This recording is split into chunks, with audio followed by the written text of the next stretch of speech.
I think my parents did a really good job of like being an in between of like strict as well as also being a little bit lax in their parenting style. Is like they've actually always told me like if you want to like try something, like we're okay with that, and not anything crazy, but like when they say that they're mainly referring to like alcohol. But they're basically just like if you want to try something, that's okay. Just like ask us and we'll let you try something. Um, but like, and I think because of that, I've never felt the need to even do that. Like I've never felt the need to ask them to try anything, and I haven't. So, yeah. I was my friend over there, number 79, Charlie Copeland. I think you'll Mhm. like him a lot because he's very similar to you as well. Really? Yeah, he's just like us. But I was at the IM with him on Sunday, and we were walking back. We went to Chipotle, and we're kind of having a very similar conversation about like parenting, you Mhm. know, and we're kind of going back and forth and debating each other a little bit because Yeah. I mean, I've had a lot of different views on this growing up, and it's changed every couple of years. But what I Mhm. think about it, but it's like, how do you parent a kid to kind of get the outcome you want? You know, Mhm. do you be super strict? Do you be Yeah. lax? And I feel like no one really knows the answer. That's what I was gonna say. I think it's very complicated. Like I feel like to an extent there's some luck involved almost. Like I don't know. Do you have more to say? Like what do you think about it? I mean, yeah, I've gone back and forth so many times. Yeah. I think what I've come to now is like, I think there's like a few fundamental rules, which again, it's complicated. So you can do the rules and you can still fail. But Yeah. I guess how I kind of look at it is I think if you do these few things, you're probably in the best position based on what I know so far. I could be completely wrong as I get Mhm. older. I'll probably change my opinion on it again. But I think number one, absolute number one rule is you have to embody the spirit.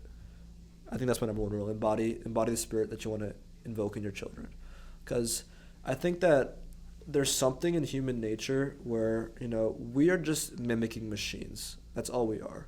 We look up, we figure out how to act, how to talk, how to walk, and we literally do that through mimicking. Mhm. Yes, we have a lot of primal instincts inside of us, but like I feel like 90% of who we are is because of things we've done, seen Mhm. around us and mimicked. Yeah. And I think there's something so deep about the relationship between a child and their parent that they will almost like mock them, mimic them, and Yeah. so many traits are. So I feel like the way your parents are is a great definition of who you are, as long as it's they're actually living by it. You know, Mhm. my dad, he actually used to drink soda and stuff, and was a little bit more unhealthy before. When I was born, he like quit soda cold turkey. He started eating healthier. Mhm. And it's funny because it's like my parents had never been strict about me drinking soda. Like I don't remember a conversation like you can't drink soda, you can't. Like they were never pushed me to eat unhealthy. They never Mhm. did, or eat healthy or eat Mhm. unhealthy. They never pushed it on me. Um, my dad never drank Coke, and then I just never felt the need to. You know, I almost embodied that. Like I saw my parents never drink soda. Mhm. I never drink soda. Like I've drank soda like twice in my life. You know, it's always been like disgusting to me. Like I never liked Yeah. it. You know, so I'm like okay. My dad grew up like with a sweet tooth as well, and he eats sweets every now and then. But he knows it's a bad thing, and Mhm. he's kind of like you, like a little bit of sweet tooth. Like every now and then he'll eat, but like for the most part, he's pretty disciplined about it. Can go months without eating it, Yeah. and that's kind of the way I was growing up. Like I would eat sweets because I felt like it, but then over time, as I matured, I kind of mimicked the mindset that he was kind of in of like eating it's bad for you every now and then it's fine. Mhm. Then I embodied that, and I guess that was the one thing I ended up being good at controlling that. So, Yeah. but I feel like I don't want to throw my family under the bus, but I've noticed some other things as well. Like, love my mom. She's a great person, and she's taught us a lot of important things growing up. But I'll see her sometimes. Like, I went home for break, and she'll tell my sister, like, stop watching All American on Netflix or something. Like, stop watching these TV shows. Mhm. And then she'll go and start watching TV herself, you know? Yeah. Like, if you don't embody it, you could say whatever you want to your kids. They're not going to listen. Yeah. They're just not going to listen. You know, Mhm. if you tell her, don't go on Snapchat all day, wasting your time on Instagram, and then you go and like scroll on YouTube Shorts or Facebook. Like we embody the spirit. That's Mhm. the number one rule. Yeah. So I feel like for me, it takes a lot of stress off of me because I know that if I embody the spirit of like the life I want my kids to live, and I don't say anything about it, it's like very very likely they'll embody the spirit too. Yeah. It's like that's my number one rule. Number two is like, I think to a degree you can't just embody the spirit and then hold your fingers praying for the best Yeah. because I think to a degree you need to enforce like what we believe in as a family, but at the same time, not being too strict about it. Like the wording of your parents was perfect. Like if you want to try it, like we'll let you try it, but it's also like a suggestive tone to it that we Mhm. kind of condemn it. Yeah. But you know, it's up to you because they kind of respect you as like an individual to make that decision. And Yeah. I feel like as kids, that's everything we want. You know, I feel like up to the age of whatever, like growing up, all we want to be is adults and be treated like adults. And when you're older, all you want to be doing is like be treated like a kid, kind of. You want to be a kid again, I guess. Mm-hmm. So it's always like you always want what you don't have. Right. And I feel like as kids, the only thing they want is to be respected. And when they realize their parents are coming at them, making these rules that you have to be like this, you have to be like that, it's like natural for a kid to backlash because like these people don't respect me, they don't treat me like an individual. I'm gonna go and do exactly the opposite of what they fucking told me. Mm-hmm. And plus, they're not even like a lot of parents are like, well, I drink because I'm older, but you're not supposed to because you're younger. They don't embody the spirit. They're being strict on them, and they'll just exactly not listen to anything they say. Yeah. So I feel like after embodying the spirit, I think you need to be a suggestive tone, but still not strict about it. I think that's my second rule. Just like, you know, if my children ask me, like, as a family, like, we value being healthy and we don't eat junk, but we're not going to stop you from doing what you believe is correct. That's actually a really smart way to go about it, I feel like. Like, I don't know. I would just say, like, because that is probably how my parents have gone about it, at least for the most part. You know, nobody's perfect. But I would say, like, the way that I act and just everything about me is very similar to how my parents view things.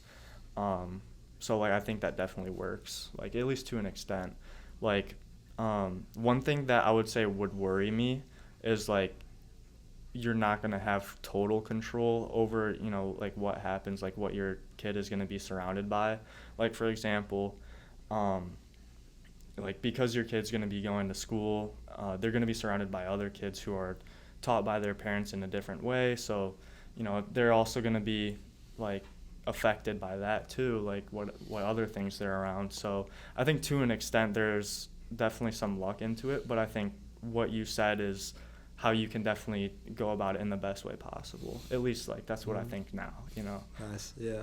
So that third component of it, you know, the external factors that I guess where we start to lose control. Mm-hmm. Do you think that is something we can add like a third rule in to kind of control for more, or we should kind of just kind of leave it up to hope? That's like really hard for me. Like, I genuinely have no idea. So I don't know. Do you have any idea for that? I mean, I guess like maybe what some parents do is like they'll send their kid to like a private school or something like that. That's but even better. then, like that, I don't think I that's went to a actually gonna private do school. anything. It's the same bullshit. Yeah, exactly. So I think that there's only so much you can do. Mm-hmm. I feel like the second you start to control that factors, you start to become the helicopter parent. And I don't Right. want to be the helicopter Yeah. parent.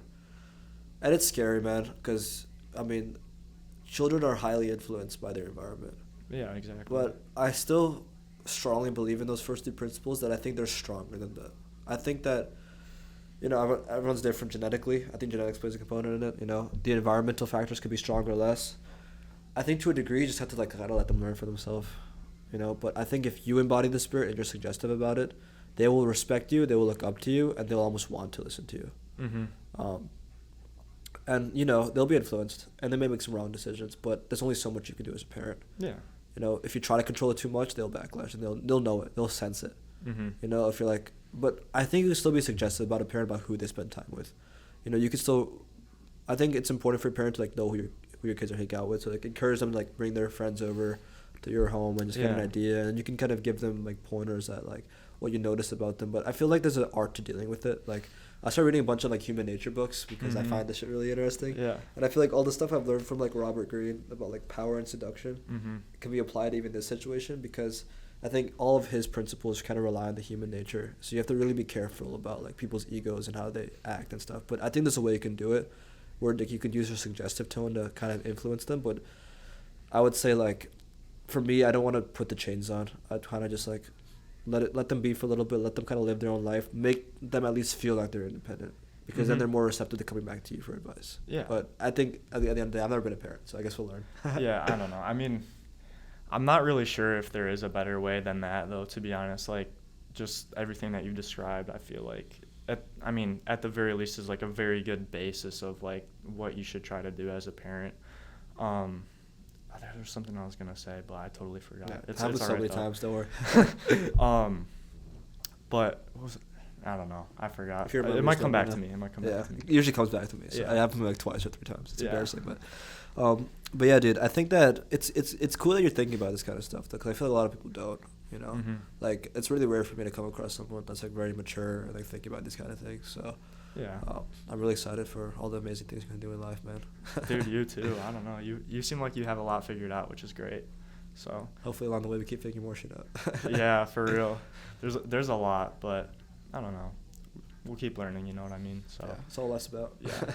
Also, I did end up remembering what I was. It always gonna comes say. back. I was just gonna say like what you were talking about with like having the suggestive tone. Like I definitely think that there's like a balance to it, and like going back to the importance of like being suggestive as opposed to like telling like not to do something or just being strict in general, like overly strict. I know like a ton of people who their parents have been super strict around them, and especially in high school, like just the high school I went to, there were like most of my friends were Indian in high school, and I mean you can confirm or deny I guess, but like I think generally the culture is like a little bit more strict on the strict side. Yeah, Would I you see say that. so? Yeah. And like I've seen with a couple people, not everyone, like, and not necessarily my friends even, but like a lot of the time I feel like what will happen from strict parenting is like as soon as like your kid gets an opportunity to like do what they want, like especially in college, I feel like they'll just like go crazy. And But they're kind of building up this desire in them. They're stirring it up. yeah, so I don't know, but I definitely think like there's a balance to it.